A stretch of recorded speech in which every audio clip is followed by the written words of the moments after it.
Seorang wanita, jalanan sepi, 7 nyawa hilang. Ini bukan film, tapi kisah nyata Aileen Wuornos. Aileen Wuornos dikenal sebagai salah satu pembunuh berantai wanita pertama di Amerika Serikat yang mencuri perhatian publik.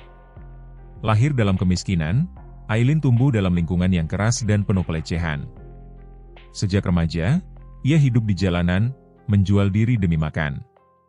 Namun, siapa sangka, di jalanan gelap Florida, Aileen berubah dari korban menjadi predator. Antara tahun 1989 hingga tahun 1990, ia menembak mati 7 pria yang menjemputnya sebagai pekerja seks. Aileen bersikeras semua korbannya memperkosanya atau berusaha membahayakannya, dan ia hanya membela diri. Yang membuat kasus ini begitu rumit adalah bagaimana Aileen diperlakukan oleh media. Ia dijuluki monster, digambarkan sebagai wanita gila haus darah. Namun di sisi lain, muncul perdebatan. Apakah Aileen hanyalah hasil dari lingkungan brutal yang gagal melindungi anak-anak rentan?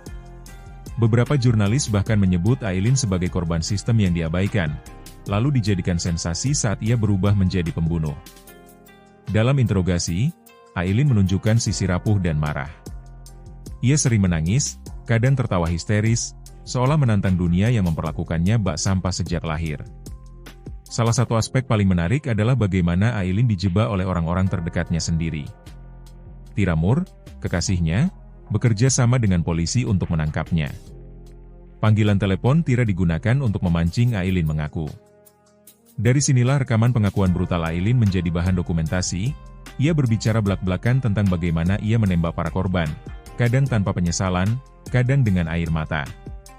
Pengadilan pun berjalan penuh drama. Banyak orang melihat Aileen sebagai monster, tetapi beberapa justru melihatnya sebagai potret gelap betapa kerasnya hidup jalanan Amerika. Aileen Wuornos akhirnya dieksekusi mati pada tahun 2002. Kalimat terakhirnya pun mencerminkan keanehan dan luka jiwanya, "Aku akan kembali," seperti Independence Day, dengan UFO. Kisah Aileen tetap hidup, diangkat dalam film, dokumenter, hingga perdebatan publik tentang bagaimana kejahatan, trauma, dan kemiskinan bisa melahirkan monster. Ia bukan hanya pembunuh berantai wanita, tapi juga simbol kegagalan sistem yang membuat seorang korban berubah menjadi algojo. Aileen Wuornos, korban, monster, atau keduanya?